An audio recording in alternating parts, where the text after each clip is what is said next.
John Pace, Classic for Columbus CEO and President. In April of 2020, the country was in the midst of COVID-19, and business leaders anticipated that there would need to be a post-economic recovery, and especially as it relates to the hospitality industry. And so they talked to me about considering bringing back the HBCU Football Classic to help stimulate that recovery. We brought together leaders from fraternities, sororities, the faith-based community, service organizations, civic organizations, and we put together a feasibility study. Once we satisfied the metrics, once the data told us that Columbus was ready, we put together a corporation, Classic for Columbus, Inc., in June of 2020. And we began meeting and organizing to do what was the revival of the HBCU Football Classic, which was held August 2021 at The Ohio State University.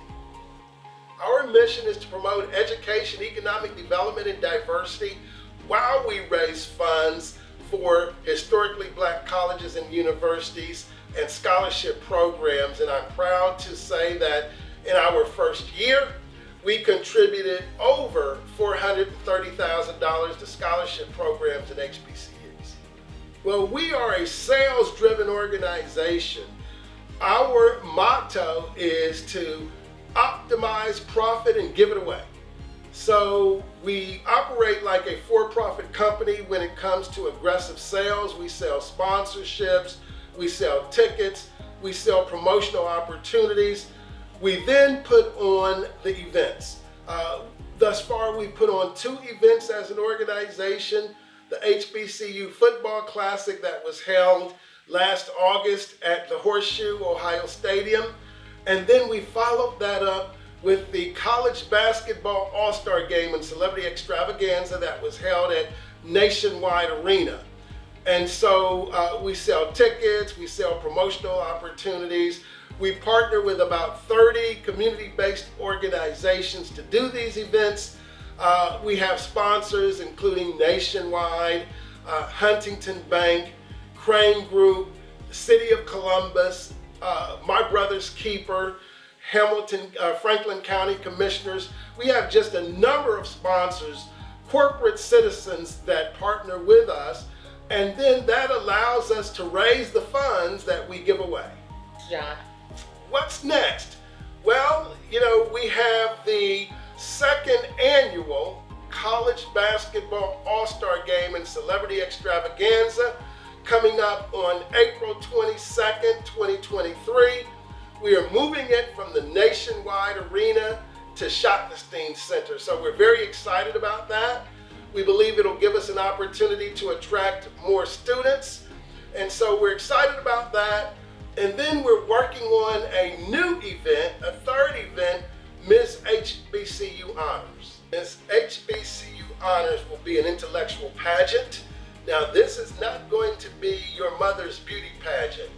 This pageant will give a global stage to females at HBCUs to showcase their intellect, their leadership, humanism, talent, poise, and individuality. And so we're really putting these young women in front of the world to showcase the talent and intelligence and abilities. And so what we say here is that we are celebrating beautiful minds and crowning tomorrow's leaders. The women that you see compete in Miss HBCU Honors are tomorrow's CEOs, tomorrow's mayors, tomorrow's governors, and maybe even tomorrow's U.S. president. The College Basketball All-Star Game and Celebrity Extravaganza is a 4-day celebration of educational, multicultural entertainment events. What it provides to those who come, we call it the Phoebe. And Phoebe is fashion, entertainment, basketball experience. And so you'll see a world-class fashion show. You'll see women's empowerment events. You'll see financial literacy events. And you'll have an opportunity not just to watch, but to be a participant. And then For the basketball game, we have the 12 top seniors from historically black colleges and universities, and they are playing against dynamic players from colleges across Ohio, including the Ohio State University, Miami of Ohio, just universities all across Ohio. That's complemented by a celebrity game, and so this past year, we had a number of celebrities, including Vivica Fox, Yo-Yo, that girl Lele, and then it was also participated, we had local celebrities, so we had pastors participate in it. It's just a great, great fun event, but again, we are raising awareness. They would bring in a rivalry, and they would have this game, and all the proceeds would go to the King Center. It was created to be the primary fundraiser for the Martin Luther King Center here in Columbus. Well, Cliff began to get elderly, and he had some health issues, and it was an all-volunteer team that did that, and so the game started to they had some issues. And in 1992, Perrine Hill came to me along with a gentleman by the name of Sanford Harper, who was a business leader here in Columbus at that time. Jerry Hammond had approached them, and they wanted to put together a small team to revive what was then called the King Bowl. The original name for the football classic here in Columbus was called the King Bowl. And so we accepted the challenge, and we were able to revive the event. But before that, what had happened is Coretta King and her attorneys came in from Atlanta, and they met with the King Center here in Columbus, and they were concerned that there were competing centers with the same name. And so the resolution to that was the Martin Luther King Center here in Columbus changed its name from Center to Complex. So today we know it as the Martin Luther King Complex. Well, what we also did was to change the name of the King Bowl to the Capital City Classic. Part of our revival of that event, we were able to get Honda of America Manufacturing to be the title sponsor. They were relatively new in town. They had just moved into Marysville and was looking for ways to connect with the community. And so they chose the Capital City Classic as a way, so it became the Honda Capital City Classic. The event had been originally held on the west side where the baseball team played. The minor league baseball team played, Cooper Stadium, you might recall, Cooper Stadium. We moved it from Cooper Stadium to the Ohio State University in 1992 when it became the Honda Capital City Classic. Held it there for 4 years. We grew it each year, but then we commissioned an economic impact study, and one of the things that came out of that study was, in order to sustain and grow the event, it needs to be held in a city where the hotels, the nightlife, the restaurants are in walking proximity to the stadium where the event is held. And so eventually we wound up moving the event from Columbus to Cincinnati, and then expanding it to rotate between Cincinnati and Cleveland. In 2006, I sold the company and all the property rights for that, and became a consultant. I had become a father at that time, and so I could not afford to take that much time away from my daughter. But once my daughter went to college, I was able to buy back a lot of the trademarks and property rights and started again as Classic for Columbus. So the event came full circle when an event in 1992 that had been played at the Horseshoe OSU came back to the Horseshoe. And we're very excited about the future of that. The event will not be held in 2022. We are looking at negotiating a 3-year contract for a venue in Columbus where the event can be held year after year, the same weekend. That will allow us to do strategic planning with sponsors and stakeholders and market the event around the country. So that, why is it important to hold an HBCU football classic at a storied landmark like the Horseshoe? I was honored when so many people, young and not so young, expressed the sentiment that they'd never been in the Horseshoe, and some of these people had been in Columbus for half a century or longer, never been in the Horseshoe, and we had an opportunity to show off the Horseshoe to young African Americans. And so we see the Horseshoe on television, and Ohio State plays on national television at least 2 or 3 times a year. It's so fraught with history.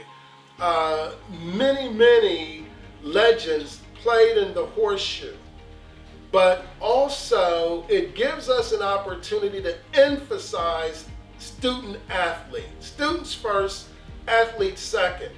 And there are so many athletes at The Ohio State University that young people know and care about. And so when you introduce them to education through some of these superstar athletes, these 5-star athletes who they come to know at The Ohio State University, and then you give HBCU student athletes an opportunity to play in the Horseshoe, an opportunity that they would never have had otherwise, but would dream of. This is the stuff that they'll tell their grandkids and great-grandkids about. And so what's the residual benefit? Well, the most important benefit is that hundreds and hundreds of young African Americans from underserved communities will now start thinking about college where they had not before. We had at least a dozen students who received scholarships on the spot at our College Career and Community Fair, and they reported they came not even thinking about going to college. And so this is an opportunity for us to use the assets in our community to inspire young people not just to be a student athlete, but to go to college when they had not seen themselves or thought about it before.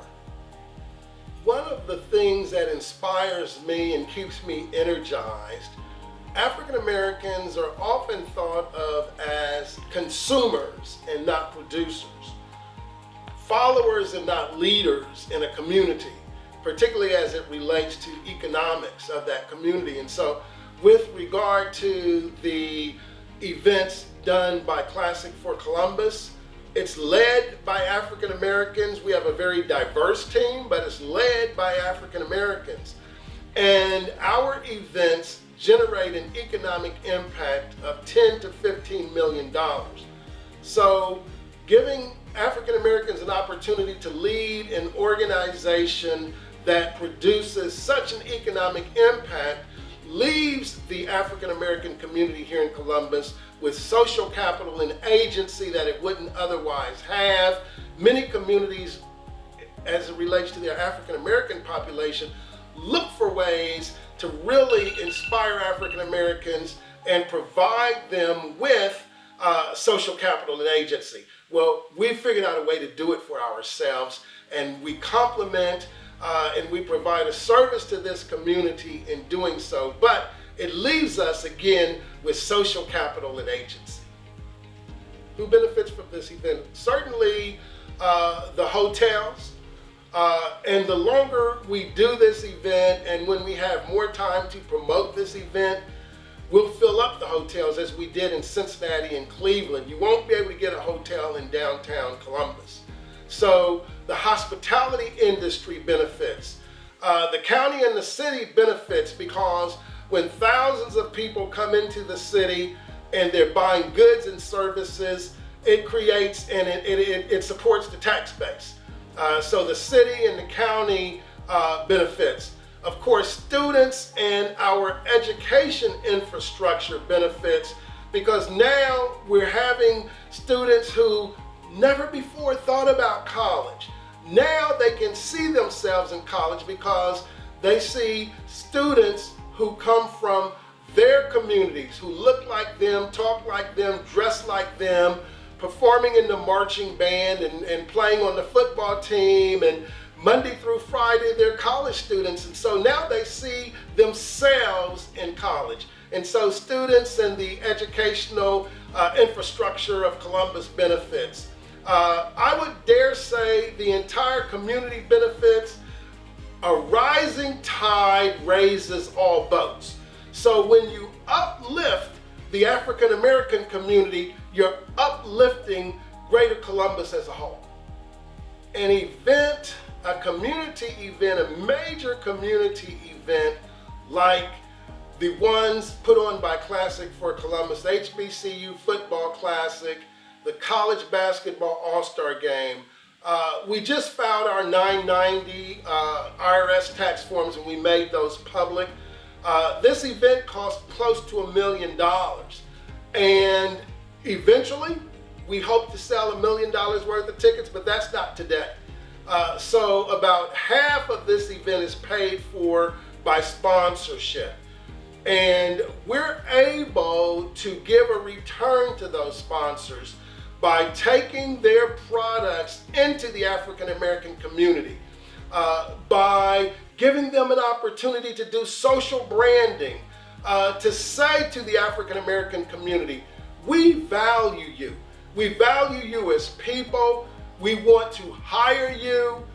We want you to be a part of what we are doing in this community. So companies, leading companies in this city like Nationwide, like Huntington, like Crane Group, we're very proud to partner with them. And I say it's a partnership because, again, we're able to give them a measurable return on their investment. But events, community events could not happen without a Nationwide, without a Huntington, without a Crane Plastic being a part of it and putting up money, making an investment in the African American community. So I like to say they're putting their money where their mouths are. So this is something that I'll tell my grandchildren. About 15 years ago, we had the vision of creating an all-star game that would showcase HBCU basketball players. NBA Pro Scouts and European Pro Scouts don't make it to HBCU basketball games. And so that was our vision, to put on not just a basketball all-star game, but an event that would be big enough and attractive enough to attract NBA scouts and to attract European scouts. We wanted to send HBCU players to the NBA. And so in 2005, there was a student athlete out of Hampton University named Devin Green, and Devin Green wasn't on anyone's radar screen, although he was the talk of HBCU basketball.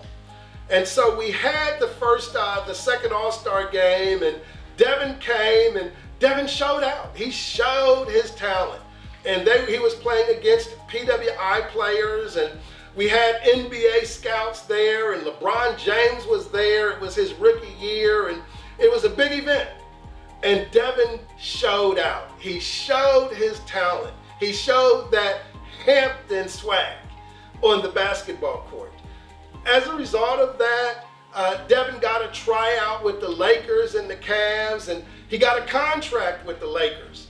And I dare say some 18 years later, he had a pro career that was 18 years. 18-year pro career, and he just retired a couple of years ago, and now he comes back year after year to tell young student athletes how, if it hadn't been for this All-Star game, the College Basketball All-Star Game and Celebrity Extravaganza, it changed his life. It allowed him to have a pro career that allowed him to generate an income where he could change communities. And he has literally changed communities across the country with his philanthropy. And it would not have happened if it weren't for our college basketball all-star game and celebrity extravaganza. So today, Devin Green is a spokesperson. He's getting ready to become an NBA coach, but he's already a philanthropist who has changed scores of African American lives and sent kids to college. ClassicForColumbus.com. If you go to ClassicForColumbus.com, you can be a volunteer. We have a wonderful, wonderful volunteer team comprised of everyone from CEOs to folk who are blue-collar workers and everything in between. So we invite you, if you want to be a part of a winning team that will love you back, go to ClassicForColumbus.com and register to be a volunteer. If you want to be a sponsor, if you want to be a stakeholder, just get information about the event. Our flagship event is the College Career and Community Fair, where we are connecting thousands of young people each year with scholarship and summer job opportunities. So remember the College Career and Community Fair, it's the flagship, but when we have the HBCU football game, when we have the college basketball all-star game and celebrity extravaganza, there are at least a dozen educational, multicultural, and entertainment events that complements the sports activity. Over 60% of our audience is women. Most of them are not sports fans. So if you're not a sports fan, come and enjoy the culture and entertainment. Network, you'll see people you haven't seen in 30 or 40 years or since high school or elementary. So this is not a sports event, although it is a sports event. If you want to join the Classic for Columbus team, we welcome you. Go to ClassicForColumbus.com if you want to be a volunteer. We have a wonderful volunteer team. Everyone from CEOs to blue-collar workers and everything in between. If you want to join a winning team that will love you back, go to ClassicForColumbus.com, register to be a volunteer. If you want to be a sponsor, you can get all of the sponsorship opportunities, but I'd love to talk with you about sponsorship and partnership as well. And so we do 2 sports and entertainment events, the HBCU Football Classic and the College Basketball All-Star Game. With each of those, there are at least 12 educational, cultural, and entertainment events. And so you don't have to be a sports fan. Over 60% of our audience is female and they are not sports fans. We once did a study that showed the people who come to our basketball game and football game will not watch another sports event all year, but they come for the entertainment, they come for the cultural experience, and you'll see people you haven't seen in 50, 40, 30 years or since high school. So this is really a come together for the African American community. It's a party with a purpose. So if you want to experience good food, fun people, nonstop entertainment, join us on April 23rd for the College Basketball All-Star Game and Celebrity Extravaganza at Schottenstein Center. Classic for Columbus is quite proud of the economic impact it brings to Central Ohio. Restaurants, hotels benefit when we fill them up and bring people into town who spends money there. The retail establishments, people come into town and they want to know, where do we go to shop? The entertainment, the city benefits from taxes, the county benefits from taxes, and we spend an average of $28,000 a month with Black and brown and minority-owned businesses. So we do bring an economic impact, and because this is led by African Americans, that economic impact creates a residual benefit of creating social capital and agency for the African American community here in Columbus, Ohio.